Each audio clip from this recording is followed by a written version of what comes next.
When they had their chances, they really had a go. I thought they did really, really well. They stuck to the game plan that Russell gave them. And not only did they do that, when they did have the chances to go forward, they did try. They even tried to play at the press. They never went away from the way they played. And for me, it's very, very brave. And City didn't close the game out, which I don't think any of them would be that happy about. Haaland on the score sheet once again. Same old story, huh? But I think they'd be grateful that he took that chance because they didn't see off the game, as you said there, Shaun. So at the end it was a little bit nervy, and you read Phil Foden there saying that was a good game, and they, made it tough for us at the end. So yeah.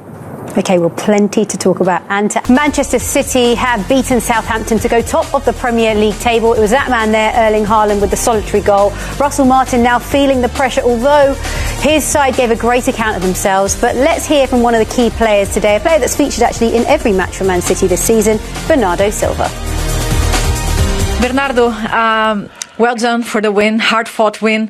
In a way, do you think it was a bit different of a game than you expected? Because when we saw the early goal from Manchester City, we thought it might be more comfortable for you guys.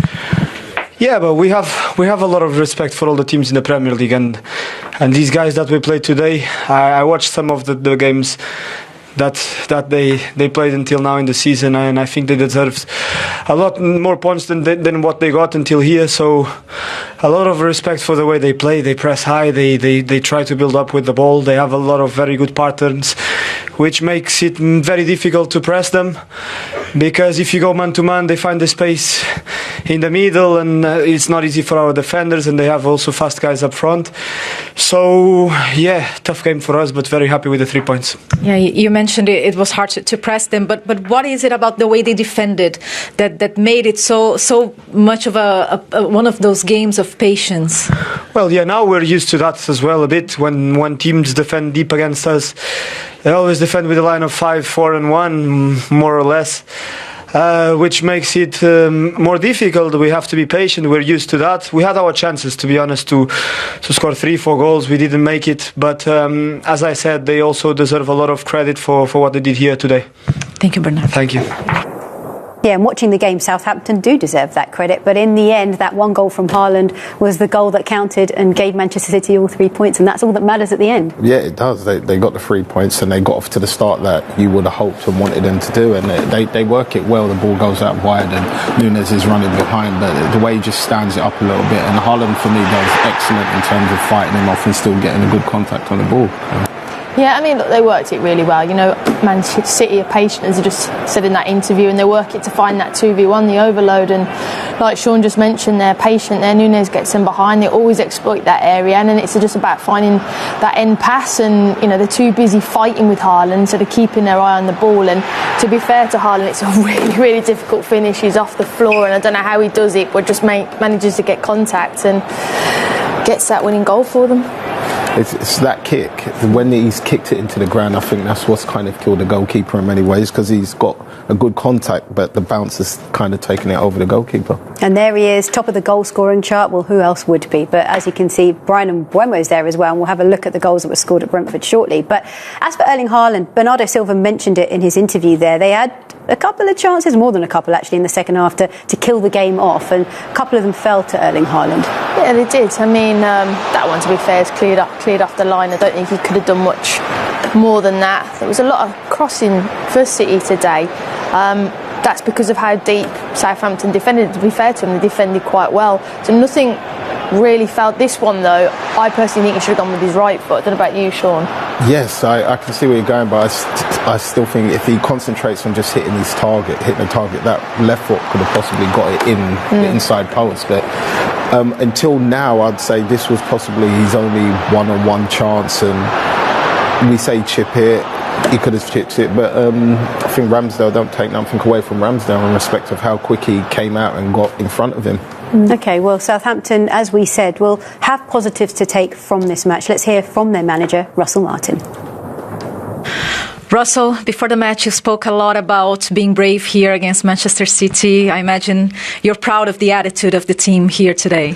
Yeah, I'm so proud of the players. I don't like losing, none of us do, but I said to them, if we are ever going to lose together, which we will, then I just want to do it in a way that we're still proud of the performance and what we've given, and I'm really proud of them today to go 1-0 down so early, and then to respond the way we did and have the moments we did with the ball. There was some brilliant and beautiful football played, and we hurt them a bit, and we just couldn't quite make the most of the big moments we had, and when the guys threw everything on the line defensively, so I can't ask for much more to the best away from home, to the best team in the country, and if they will take so much from this, I think, and if we play with that level of courage and spirit and aggression, then we will be more than fine.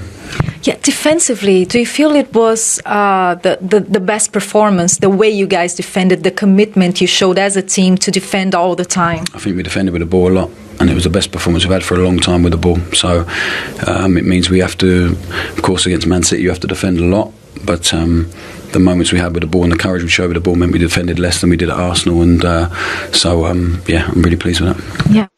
Well, he has got plenty to be proud of in terms of how his team performed, but at the end of the day, it's the results that matter, and they've only picked up 1 point from 9 games. Big games coming up, by the way, against Everton and Wolves, where they will have to pick up points.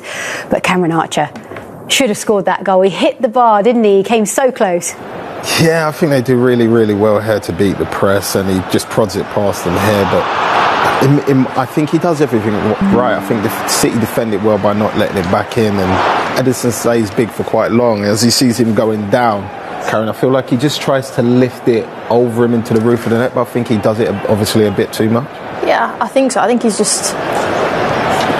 just think he's unlucky, to be fair. Like you said, he's done everything right. They've closed the angle for him, which is actually good defending. The goalkeeper, as you said, stays big, so he's only got one option, and I think it's on his weaker foot, so he's lifted it too much, but in those moments he probably should be scoring that. Manchester City under Pep Guardiola still does not show signs of slowing down this season, even after a record 4 Premier League titles in a row in the Champions League. However, they are different this season.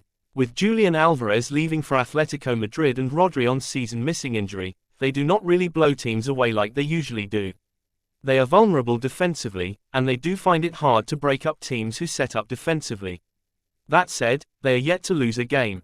With their talisman Kevin De Bruyne still yet to come back from injury, they rely on the new signing Savinho, and the youngsters coming through like Rico Lewis and the currently injured Oscar Bob. And they have the free-scoring Haaland, who already scored more than a goal per match, and then their trusted regulars like Foden, Silva, Doku, Diaz, Stone, Walker, who are their usual self. The challenges expected are coming from Arsenal, who got so close last season, although they lost last week to Bournemouth, and Liverpool, who are currently ahead of them. Liverpool under their new manager Arne Slot have shown very good signs of challenging for the title, although some pundits think that they have not yet compete against the top 4, therefore are still uncertain. With only a quarter of the games played, one cannot say for certain how the season will pan out. If the trends are consistent, Manchester City are still the favourite to win, followed perhaps by Liverpool and then Arsenal, with a resurgent Aston Villa or Tottenham perhaps taking the 4th spot.